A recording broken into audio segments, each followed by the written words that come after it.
de dejar tu huella en la historia, de demostrar que eres fuerte y capaz de superar cualquier obstáculo.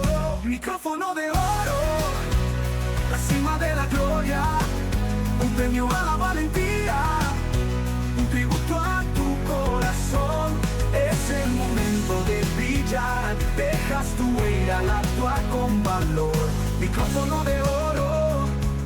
¿Qué tal, amigos? ¿Cómo están? Muy buenas tardes. Esta es La Voz Judicial, el lado humano de la justicia, programa que llega a ustedes gracias a la revista Cúspide y Liberal Metropolitano. Soy su servidora Rosalía Buaún, a nombre de nuestro director general Tony Macuso y del director editorial Lino Calderón. Estamos aquí en donde se realiza la justicia, en el Tribunal del Sur, precisamente con la maestra Fidelina Pérez Miranda. Ella es jueza de control y nos va a platicar qué es el acuerdo reparador y para qué sirve. Pero antes, Isabel, quisiera saber quién es la maestra Fidelina, por favor. Claro que sí, la juez Fidelina Pérez Miranda es juez del Sistema Procesal Penal Acusatorio. Nació un 28 de mayo, egresada de la Facultad de Derecho de la UNAM. Tiene su cédula profesional de licenciatura y de maestría. Ingresó al Tribunal Superior de Justicia en 1997. Su trayectoria aquí en el tribunal fue secretaria actuaria del juzgado 18º penal, secretaria proyectista 11ª sala penal, secretaria de acuerdos, juez interina y juez por ministerio de ley, juzgado 18º penal, juez del sistema procesal penal, docente en curso de preparación para auxiliares judiciales del Instituto de Formación de Estudios Judiciales. Instituto de Estudios Judiciales del Tribunal Superior de Justicia de la Ciudad de México. Tiene estudios de maestría en Derecho Procesal Penal y Juicios Orales de la Universidad Analítica Constructivista de México, diplomado Prohibición de la Tortura y Atención a Víctimas, Dirección de Orientación Ciudadana y Derechos Humanos en el Tribunal Superior de Justicia de la Ciudad de México. Curso de preparación para aspirantes al cargo de intermedio de juez, Dirección de Orientación Ciudadana y Derechos Humanos en el Tribunal Superior de Justicia de la Ciudad de México. Curso de preparación para aspirantes al cargo de juez de primera instancia en materia penal y curso intermedio de temas selectos de instrumentación del sistema acusatorio del Instituto de Estudios Judiciales del Tribunal Superior de Justicia. Taller de difusión de la reforma constitucional penal en el marco del sistema acusatorio y curso de introducción al sistema penal acusatorio del INACIPE. Curso de Prevención y Combate de Delitos Electrónicos, División Científica de la Policía Federal de la Secretaría de Gobernación. Curso Elementos Teórico-Prácticos para Juzgar con Perspectiva de Género. Análisis del Protocolo para Juzgar con Perspectiva de Género. Instituto de la Judicatura Federal. Curso Marco Jurídico Internacional para la Libertad de Expresión, Acceso a la Información Pública y Protección de Periodistas. Centro NAI para el Periodismo de las Américas en la Universidad de Texas, en colaboración con la UNESCO. Diplomados en Juicio de Amparo y Derechos Humanos impartidos por la Suprema Corte de Justicia de la Nación. Muy bien, pues es una mujer muy preparada, la maestra Fidelina. Gracias, estamos en el Reclusorio Sur, en donde a ella le toca trabajar precisamente. Maestra, ¿está usted contenta de esta profesión? Por supuesto. Sí. Es a lo que siempre he querido. Desde pequeña siempre quise saber qué era la justicia y darle a quien lo que le pertenecía. Fue su sueño y lo logró. Sí. Qué bueno, maestra. ¿Familiares abogados o es usted la primera? De la familia sí, soy la primera. Muy bien. ¿Y tiene hijos? Tengo un hijo, sí. Que también es abogado, pero él se dedica a lo administrativo. En la materia penal no le gustó tanto. Dice que es muy fuerte y sí tiene razón. Pues sí, yo creo que sí es muy fuerte, ¿no? A usted le toca ver asuntos duros. Pues sí, aquí vemos todo lo que sufren las familias, porque se ve lo importante que es la libertad, la vida, la seguridad. Exactamente, maestra. Pues muchas gracias por concedernos este tiempo para que hablemos de qué es el acuerdo reparador y para qué sirve. ¿Nos podría decir qué debemos entender por acuerdo reparador? Es acuerdo reparatorio. Es un acuerdo reparatorio, es un mecanismo de solución de controversias. En materia penal, se celebra entre la víctima y el imputado. Una vez aprobado por el Ministerio Público, cuando todavía no está judicializada esa investigación, y aprobada o por el órgano jurisdiccional cuando ya está judicializada, y cuando se cumplen sus términos trae como consecuencia la extinción de la acción penal, sobreseimiento de la causa. Efecto, sentencia absolutoria. Ah, qué bien, maestra. ¿Y cuál es el proceso que requieren para este acuerdo reparatorio? El primer requisito para celebrar un acuerdo reparatorio es la voluntad. La voluntad del imputado o la voluntad de la víctima, porque el imputado se obliga a pagar esa reparación del daño a cambio de no ser sancionado con esa pena privativa de libertad que trae aparejado siempre la comisión de un delito. Muy bien, maestra. ¿Y en qué órdenes se puede lograr este acuerdo reparatorio? Este acuerdo reparatorio lo tenemos regulado. Se encuentra previsto en la Carta Magna, porque ahí es donde nos da las soluciones a los conflictos, en su numeral 17. Lo regulamos en el Código Nacional de Procedimientos Penales, que es donde ya nos va diciendo paso a paso y cuáles son los requisitos y procedencia. Qué bien, maestra. ¿Y las autoridades deben privilegiar este acuerdo reparatorio? Sí, este acuerdo lo van a privilegiar desde el momento en que se formula denuncia o querella, que es la iniciación del procedimiento, esto por parte del Ministerio Público debe privilegiarlo. Ya cuando llega con nosotros al órgano jurisdiccional, también nosotros debemos privilegiarlos, porque esa es la finalidad de solucionar estos conflictos. Por eso está previsto en la Carta Magna, porque es una obligación. ¿Cuáles son los temas que se pueden ver en este acuerdo reparatorio? Cuando habla de cuáles son los temas ¿O qué funciones?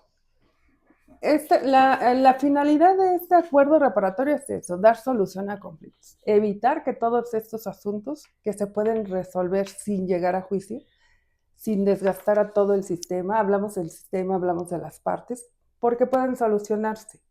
Pero ahí sí tendríamos que ver los requisitos. Todo lo que nos establece la ley debemos cumplirlo paso a paso. Porque hay unos asuntos que por quizá un robo, por ejemplo, robo de una mercancía, que ese delito es perseguible por querella. Entonces no tendría caso que nosotros afectáramos todo el sistema para llevar un procedimiento hasta llegar a juicio para terminar con una sentencia que sí va a ser condenatoria, pero que en su momento se puede solucionar. Esa es la finalidad. Pero habría que ver en qué tipo de delitos es donde procede este acuerdo reparatorio. Eso es lo que quiero preguntarle. ¿En qué casos procede? Estos acuerdos reparatorios proceden en los delitos que son perseguibles por querella. Es decir, que la parte ofendida puede otorgar el perdón. También pueden prosperar en los delitos culposos. Muy importante en esos delitos culposos, porque evidentemente la persona que comete un delito culposo es un mero accidente. Entonces, esa es la bondad de este sistema, que pueda celebrar este acuerdo reparatorio. También en delitos patrimoniales, pero sin violencia, donde no se encuentre la víctima, donde la víctima no haya sentido esa violencia física, esa violencia moral. Ahí es donde pueden proceder estos acuerdos reparatorios. ¿En qué momentos proceden los acuerdos reparatorios? El acuerdo reparatorio procede desde el momento en que se formula la denuncia querella ante el Ministerio Público hasta antes de que se emite el auto de apertura a juicio. Ahí cuando ya llevamos todo el procedimiento, ya la etapa intermedia, culminamos con el auto de apertura a juicio oral. Ahí se cierran todas las puertas para estas salidas alternas. Sí, maestra Fidelina. ¿Y a partir de qué momento pueden las autoridades invitar a las partes a este acuerdo reparatorio? En todo momento. En todo momento las partes... Primero, la obligación de nosotros como autoridades es invitar a las partes para que accedan a esas salidas alternas, que sería el que ahora nos ocupa el acuerdo reparatorio. Pero todas las partes técnicas, lo que es Ministerio Público, asesor jurídico, defensa privada, esa es obligación, promover estas salidas alternas, porque lo que queremos es despresurizar todo este sistema, para que esto no colapse. Porque si llevamos todos los asuntos a juicio, va a llegar un momento en que van a ser insostenibles. En el momento que se llega a un acuerdo reparatorio, la persona queda libre. Sí, el efecto del acuerdo reparatorio, porque es de cumplimiento inmediato, Si es de cumplimiento inmediato, en ese momento se extingue la acción penal y como consecuencia, sobreseimiento de la causa. Este sobreseimiento tiene efectos de sentencia absolutoria, pone fin al proceso, inhibe una nueva persecución penal por los mismos hechos. Y si la persona estaba sometida bajo alguna medida cautelar, cesa esa medida cautelar. Si estaba en prisión, cesa esa medida y evidentemente obtiene su libertad. Quiere decir que este asunto ya terminó. Ya ordenamos el archivo definitivo, porque ya no se va a poder seguir investigando por este hecho en la vía penal. Maestra Fidelina, pero desde luego tienen que estar pendientes de que ese acuerdo reparatorio se cumpla. Bueno, este es en el acuerdo reparatorio de cumplimiento inmediato, que este puede ser en la audiencia. El acuerdo inmediato lo celebramos, verificamos primero que estén todas las partes técnicas, que es asesor jurídico, víctima, defensa, evidentemente la víctima y el imputado. Pero tenemos que verificar el primer requisito, que es la voluntad. Ya celebraron ellos ese acuerdo, ya hablaron, ya dijeron, bueno, yo con esto me doy por satisfecho. Regularmente, casi siempre en la materia penal, siempre es monetario.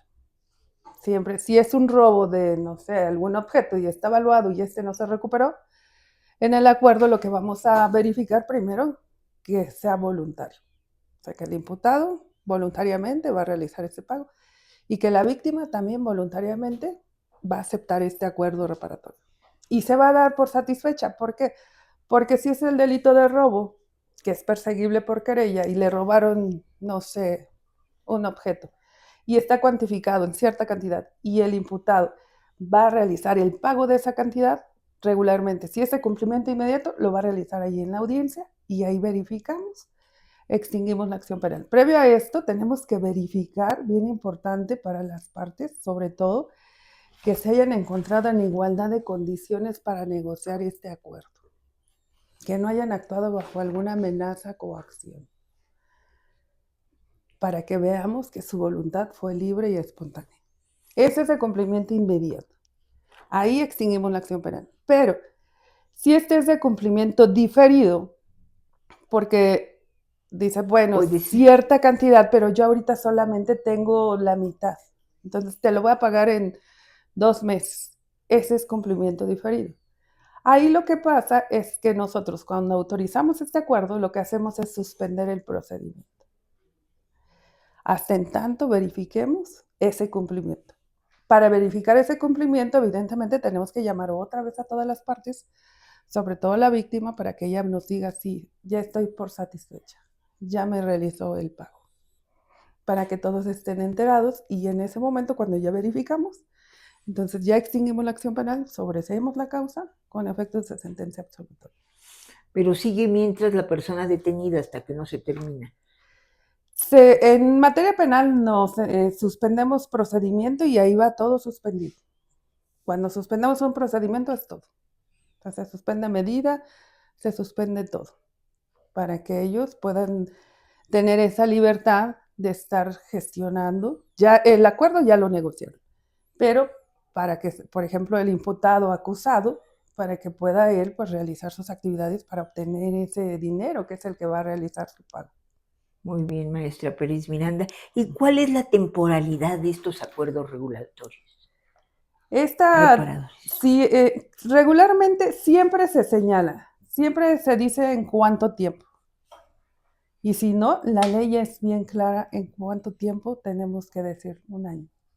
Si no me señalan ese plazo, en 1 año tendremos que verificar el cumplimiento. Muy bien, maestra Fidelina. ¿Y en qué casos de un acuerdo reparatorio, qué sucede? ¿Qué sucede después? Cuando ya se celebró ese acuerdo reparatorio. Sí. Cuando se celebra ya y se verifica el cumplimiento, verificamos ya. Le preguntamos a la víctima si con esto se da ella por satisfecha, si no la coaccionaron, si no la violentaron, si estuvo en igualdad de condiciones para negociar ese acuerdo. Eso es bien importante porque recordemos que el primer requisito es la voluntad.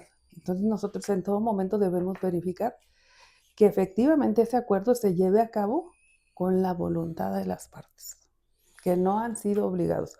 porque si nosotros detectamos en algún momento que las están obligando, están coaccionando, no se autoriza ese acuerdo reparatorio. Tienen que estar ustedes Tenemos conscientes. que verificar todo eso y que estén debidamente asesoradas. Por ejemplo, la víctima, que esté debidamente asesorada por su asesor jurídico, hacerle saber cuáles son los alcances de este acuerdo reparatorio, porque esto es terminar definitivamente con este procedimiento. Ya no van a poder seguir con estas investigaciones. Son muchos los casos en donde se llega a un acuerdo reparatorio, maestra. En estas unidades de gestión judicial, no tantos, porque como ya referimos, esos acuerdos reparatorios proceden en los delitos que son perseguibles por querella, o aquellos que son delitos patrimoniales sin violencia, o los delitos culposos. Pero aquí en el tribunal para la redistribución de cargas de trabajo, tenemos unidades de gestión que conocen nada más de ese tipo de delitos, que son los culposos, los perseguibles por querella y algunos que están previstos en una declaratoria, en la segunda declaratoria que se emitió por este tribunal, donde enlistan unos delitos que son perseguibles de oficios. Esos son los que conocen las unidades de gestión judicial que se encuentran en Lisiaga. Aquí en los reclusorios nosotros conocemos de todos los delitos que son perseguibles de oficio, pero hay algunos delitos perseguibles de oficio que son patrimoniales y que no hay violencia, entonces ahí procede. Es cuando se puede. Es cuando podemos celebrar esos acuerdos. Aquí en estas unidades no celebramos muchos acuerdos, pero en las unidades de Lisiaga, donde sí se conocen de esos delitos, es donde más conocen de los acuerdos reparatorios. Son útiles para la sociedad, ¿no? Sí. Este tipo de acuerdos. Sí, por supuesto, para todos, porque en este acuerdo reparatorio todos ganan. O sea, la víctima gana en su momento, no esperar hasta que llegue el caso a juicio y llegue una sentencia condenatoria donde esta causa ejecutoria para poder acceder a ese pago de reparación del daño. Ahí gana la víctima porque su reparación del daño va a estar satisfecha. Gana el acusado porque a cambio de realizar ese pago de reparación del daño ya no va a obtener una sentencia condenatoria, porque recordemos que la finalidad es este sobreseimiento tiene efectos de sentencia absolutoria y ya no va a recibir esa sanción, por ende ya no va a continuar el procedimiento. Y todo el sistema, pues ya nos evitamos llevar ese juicio, que es muy largo y muy desgastante para las autoridades, porque sí tenemos muchos juicios. Mucho trabajo. Mucho trabajo. Y maestra Fidelina, le vamos a pedir un momento, vamos a cabina central y regresamos. Esta es La Voz Judicial, el lado humano de la justicia. Claro que sí.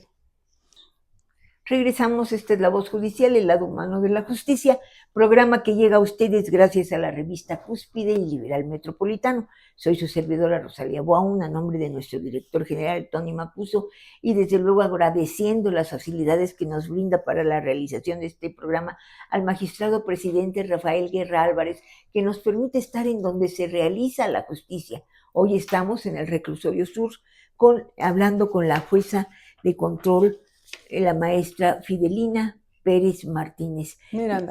Miranda, perdón, Fidelina Pérez Mirandes, y estamos hablando pues del proceso reparador, que es reparatorio.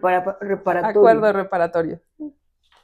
Bueno, usted conoce más los términos legales, que desde luego esto es importante que todos ustedes, queridos radioescuchas, lo conozcan y sepan que se puede llegar a un acuerdo y pues de alguna manera ya quedar libres si cometieron un error, una falta, y que pueden llegar a este acuerdo. Yo creo que estas faltas son muchas veces en accidentes de tránsito, ¿no? Esos son los delitos culposos. Sí, aquí los acuerdos reparatorios proceden en esos delitos culposos porque es muy injusto que una persona, bueno, todos somos conductores de vehículos, por un accidente, atropellas a alguien o privas de la vida a alguien, pues evidentemente ahí lo que se violentó fue un deber de cuidado.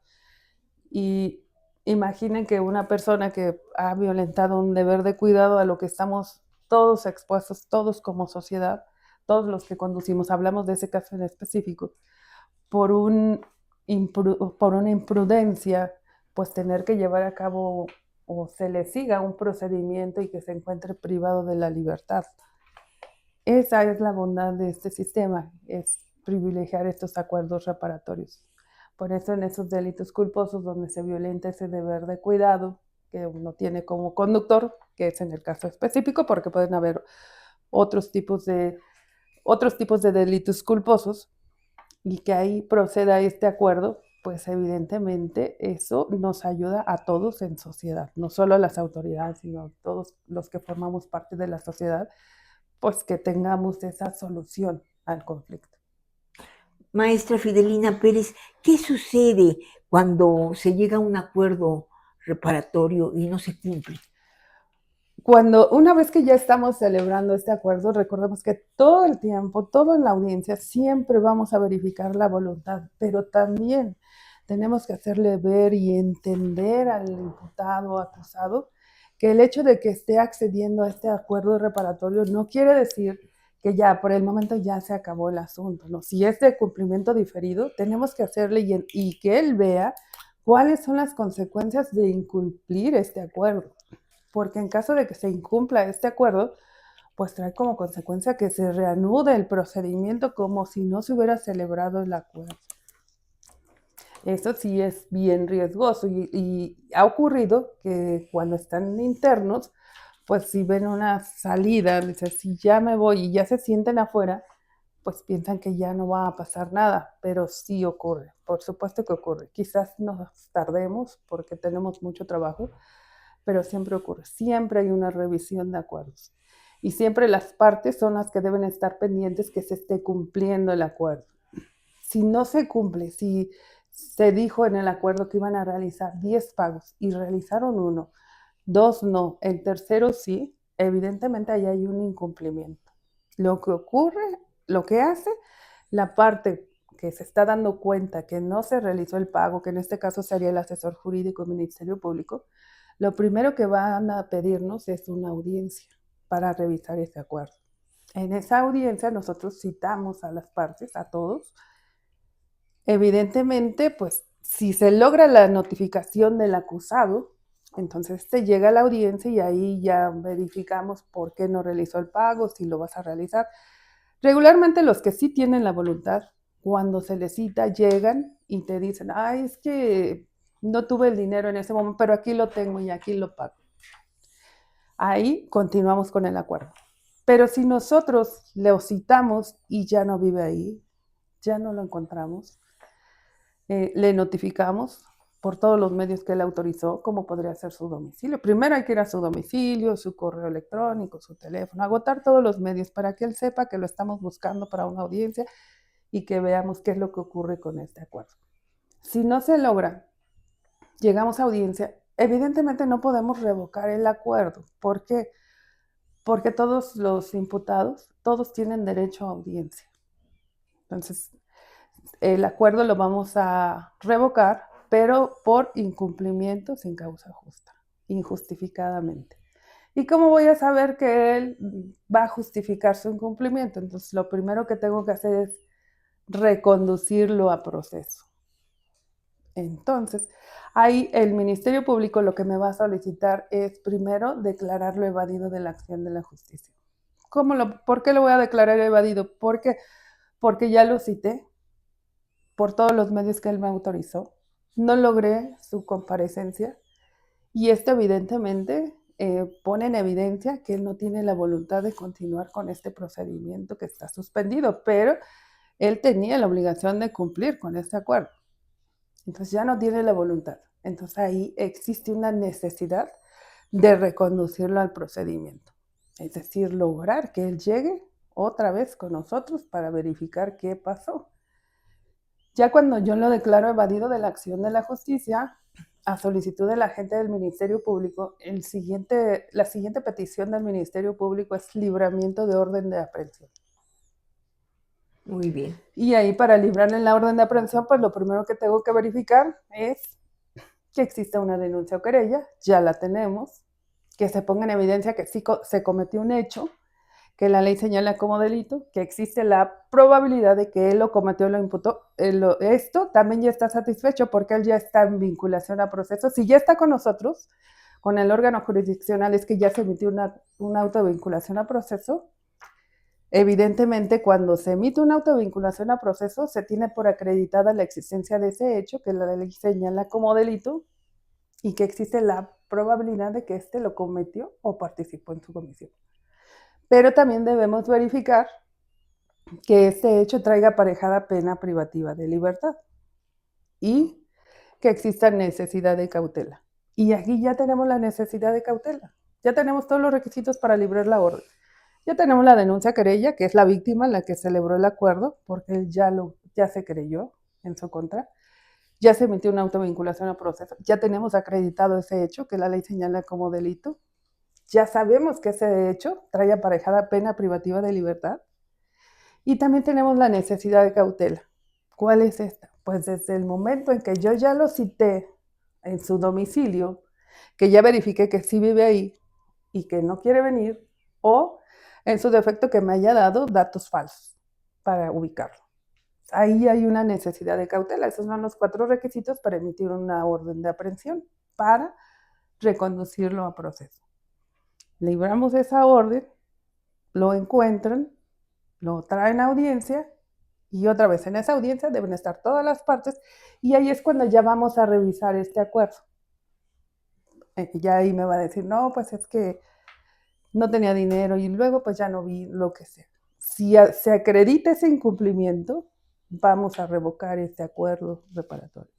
Y si se revoca, continuamos con el procedimiento.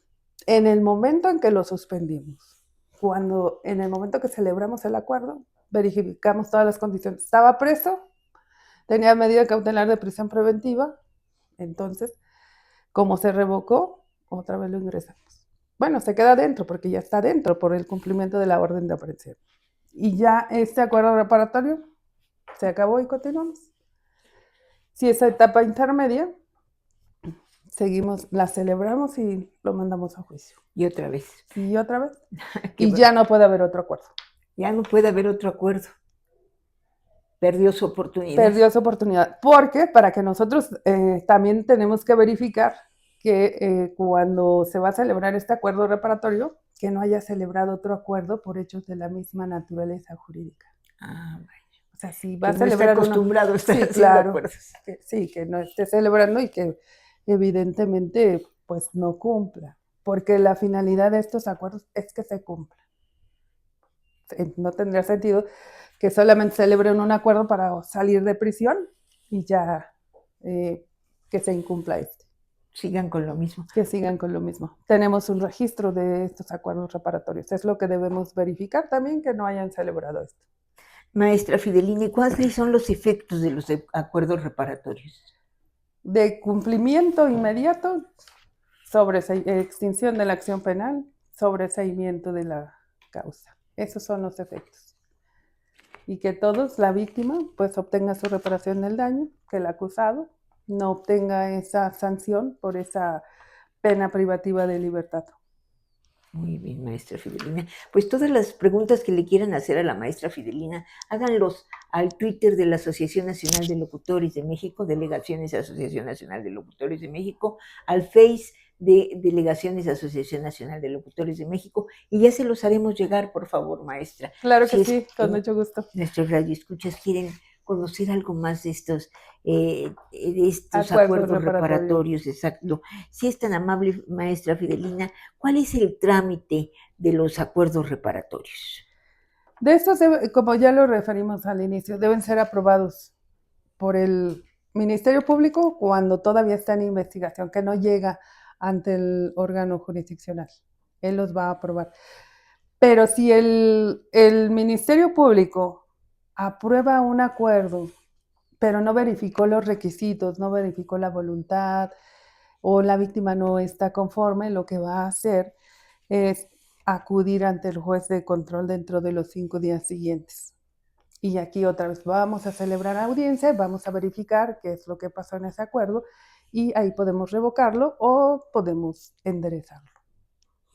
¿Cuáles son los acuerdos reparatorios más frecuentes? ¿En qué casos?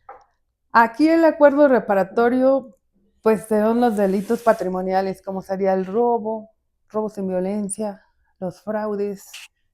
Ahí son, bueno, aquí en esta unidad son los más, Más bueno, frecuentes. los más, pues los que hay más bien, porque aquí no tenemos muchos acuerdos. Sí tenemos muchos fraudes, pero estos fraudes, pues que regularmente no llegan a acuerdos, porque son cantidades muy grandes. Entonces, ellos sí prefieren irse a juicio para acreditar quién tiene la razón o no. Bien. Pues eso es importante que lo conozcan nuestros radioescuchas y sepan qué es lo que deben hacer cuando sufren un caso así, ¿no? En dónde se deben quejar y qué deben hacer para poder tener una solución. Esa solución alterna, aquí en materia penal, siempre que realizan la denuncia o querella de algún delito, la obligación de las autoridades es decirles cuándo proceden las salidas alternas y cuándo no. Ahí sí tendríamos nosotros que señalarles el delito de robo sin violencia procede el acuerdo y robo con violencia no procede. Debemos hacérselo saber para que ellos estén enterados de si pueden terminar este asunto con estas salidas alternas. Maestra Fidelina, fue previo a la aprobación de un acuerdo reparatorio ante un juez o un ministerio público, ¿qué es lo que deben revisar? Primero tenemos que ver que esas obligaciones a las que se contraen no sean notoriamente desproporcionadas. Esto es, que si le robaron un vehículo de 100,000 pesos, que la víctima no quiera que le paguen un vehículo de 500,000 pesos, porque ahí serían notoriamente desproporcionadas. Tenemos que ver eso, porque la finalidad de este acuerdo reparatorio, pues no es que la víctima se haga rica y tampoco que el imputado acusado quede pobre. Tenemos que ver que no sean notoriamente desproporcionadas, que lo que te van a resarcir, pues sí sea lo mismo que te quitaron, ¿no? O sea, lo que te menoscabaron, que sea proporcional. Quizá poquito más por esos daños causados o por las molestias que tuviste que ir al Ministerio Público, venir ante el juez, pero que no son notoriamente desproporcionadas. A eso se refiere, que también estuvieron en igualdad de condiciones para negociar este acuerdo. Lo que ya dijimos, que no sean amenazados, porque sí ocurre que las víctimas, pues, o se sienten amedrentadas, ya no quiero saber nada, entonces ya voy a celebrar el acuerdo. No, tenemos que verificar eso, que ellas queden bien enteradas de cuáles son los efectos, cuándo procede y cuándo no, que no lo hagan bajo ninguna coacción. Esto es, tenemos que verificar que lo que se están comprometiendo no sea desproporcionado, que hayan estado en igualdad de condiciones para negociar este acuerdo. O sea, no, que regularmente cuando están internos, pues no están en igualdad de condiciones. Por eso podemos suspender el procedimiento, se encuentra previsto en el Código Nacional de Procedimientos Penales hasta 30 días para que ellos lleven a cabo esas pláticas. Aquí en estas unidades casi no utilizan ese plazo porque están internos. Pero cuando están libres, suspendemos el procedimiento un mes, 30 días, para que ellos lleven a cabo esas pláticas, verifiquen y veamos que sí están actuando o están en igualdad de condiciones para negociar estos acuerdos. Pero principalmente, que no estén coaccionándolos, para que la víctima diga, sí, ya me doy por satisfecha de la reparación del daño. Eso es lo que sí debemos verificar. Esa voluntad que esté libre de toda coacción. Y eso están ustedes pendientes de verificar. Sí. Y las personas deben acudir a ustedes y decirles, hay una presión para que nosotros estemos diciendo que ya está todo. Si ellos hacen ese del conocimiento que los están presionando, coaccionando, Evidentemente no autorizamos ese acuerdo y esto podemos darle vista hasta el Ministerio Público, porque ahí están coaccionando su voluntad. Maestra Fidelina, ¿existe algún registro de los acuerdos realizados? Sí, la administración de este tribunal lleva ese registro, también la administración de la Fiscalía debe llevar esos registros, porque nosotros cuando nos solicitan este acuerdo, lo primero que verificamos es que no hayan celebrado con antelación algún otro acuerdo reparatorio, como ya referimos.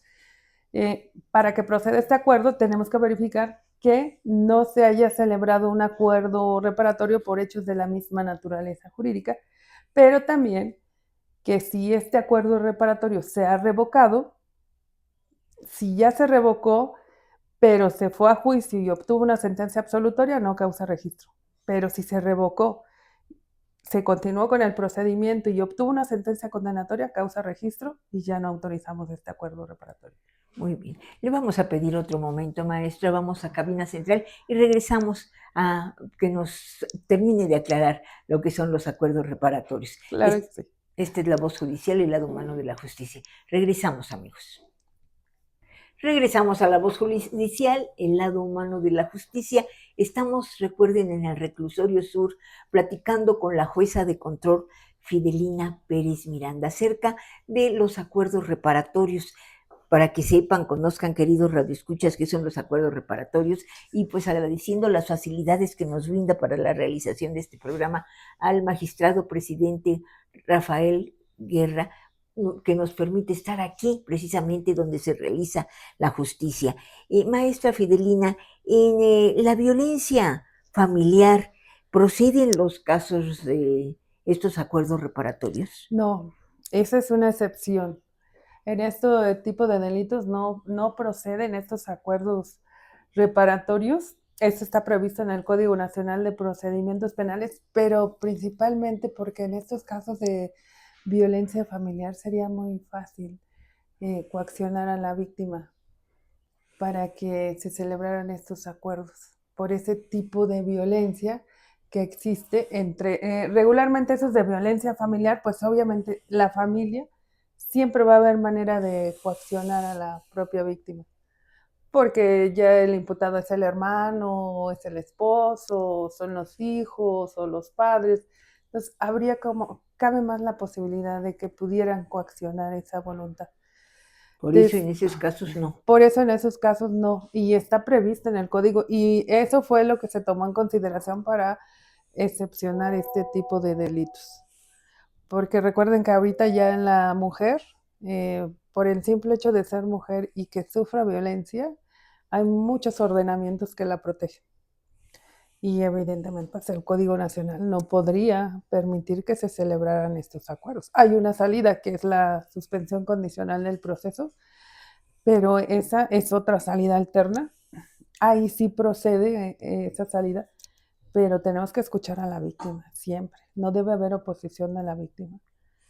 Pero aquí en este acuerdo reparatorio, justo por eso fue que se excepcionaron, que no procedan estos acuerdos.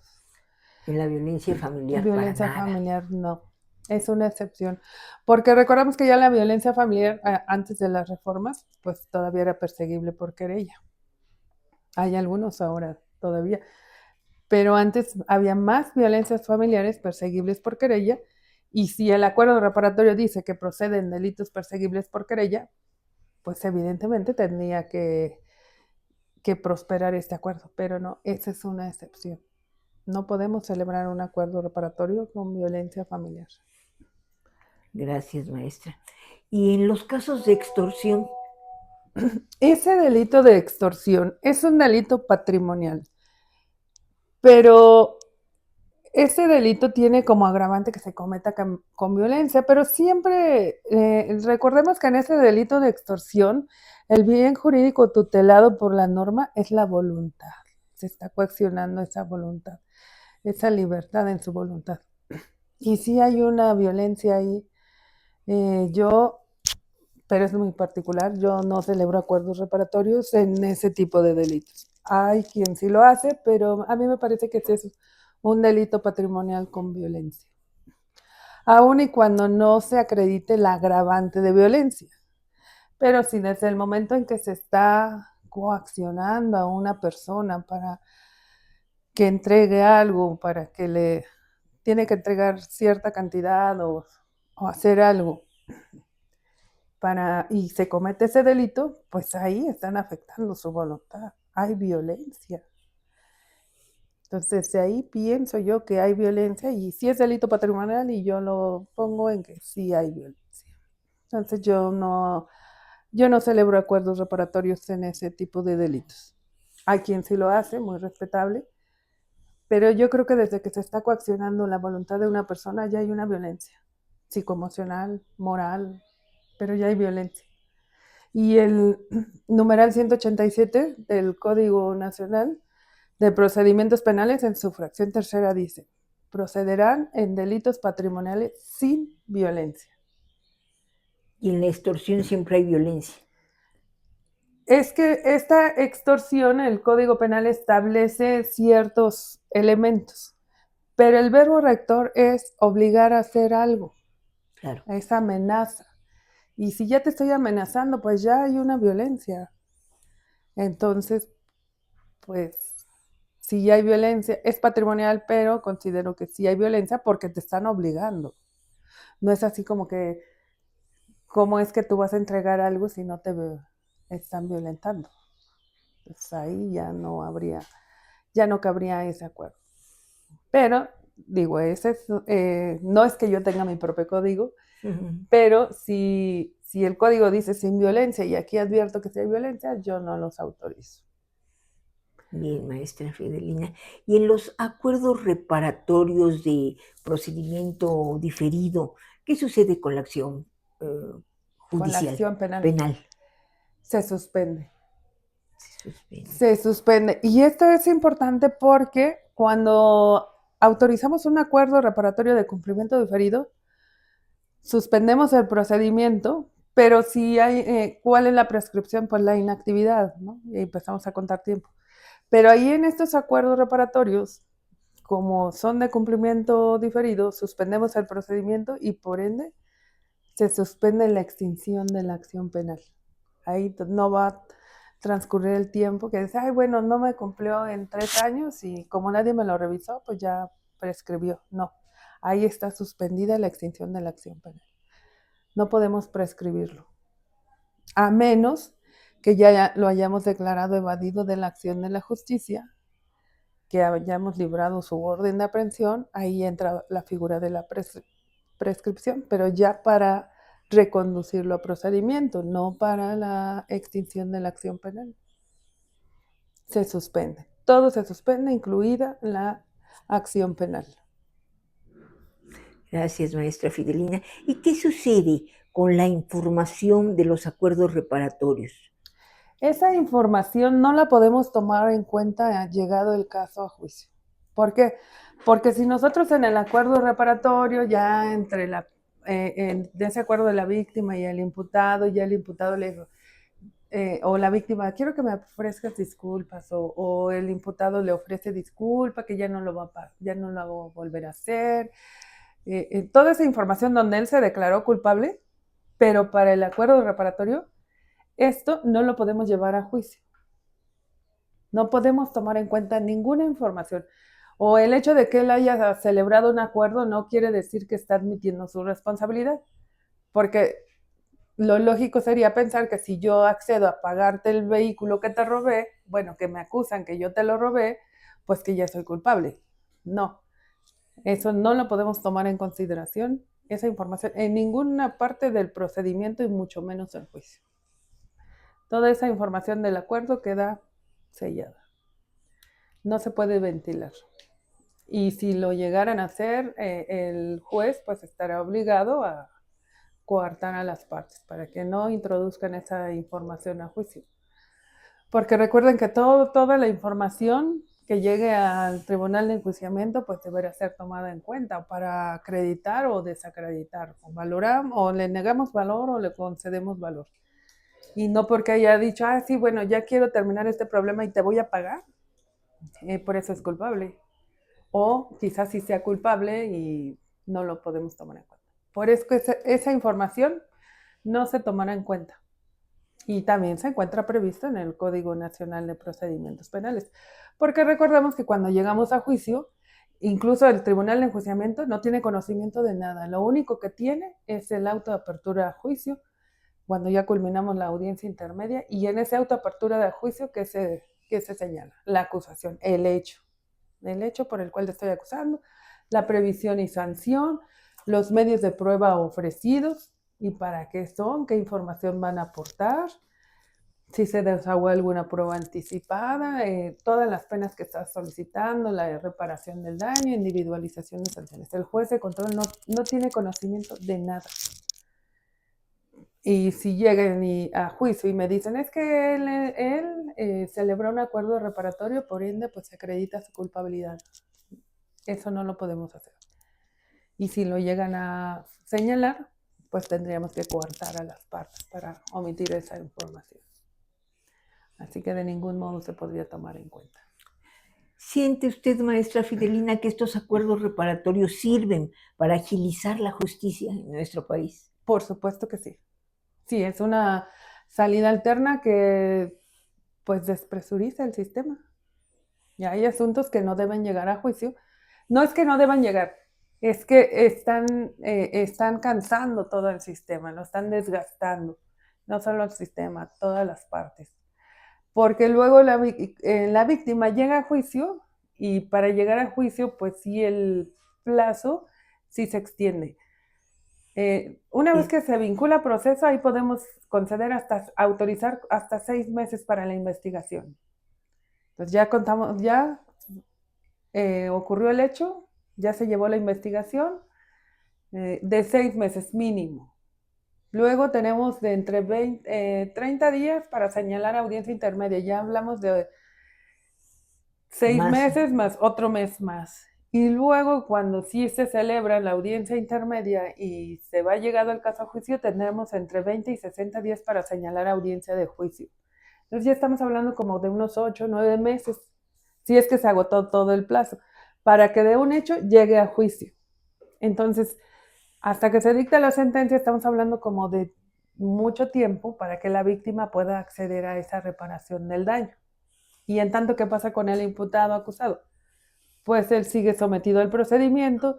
Si está en libertad, bajo medida cautelar diversa a la prisión, pues no tiene tanto problema, diría yo. Pero si está privado de la libertad, todo lo que implica el que esté una persona privada de la libertad todo este tiempo para llegar a juicio, y que llegue a juicio y que sea una sentencia, no sé, absolutoria, o en su defecto una pena mínima, 4 años, pero que puede obtener su libertad por un sustitutivo, algún beneficio, y va a salir libre y va a pagar su reparación del daño. Y estos acuerdos reparatorios cumplen con el objetivo de este sistema procesal penal acusatorio, que sería que el delito no quede impune. Evidentemente no quedó impune porque él sí accedió a este acuerdo, pagó su reparación del daño y ya no le dieron la sentencia. Y la víctima obtuvo su reparación del daño. Y los objetivos de este sistema es esa, que el delito no quede impune, que se repare el daño, esclarecimiento de los hechos. Y se logran estos objetivos con esta salida alterna. Es una salida muy buena y desde luego, por lo que nos decía usted en un principio, pues tienen cuidado de que el que llega a un acuerdo reparatorio no sea una gente que ya se acostumbró a estar llegando a acuerdos reparatorios, cometer delitos y saber que puede llegar a acuerdos reparatorios. Que es una vez la que pueden lograr esto, no frecuentemente, ¿no? Efectivamente. Eso es muy importante ese registro de estos acuerdos reparatorios para que pues no se incumplan, porque esas salidas alternas, la finalidad es cumplirlas, no que se incumplan. O sea, no obtener su libertad y ya dejar de cumplir, no. Tenemos que verificar que sí se va a acceder a esa salida, pero que sí hay posibilidades de que se cumplan. Y si no hay posibilidad de que se cumplan, pues no tiene sentido, entonces. Claro. Pues, de verdad, ¿algo más que quiera usted y que conozcan nuestros radioescuchas, maestra Fidelina?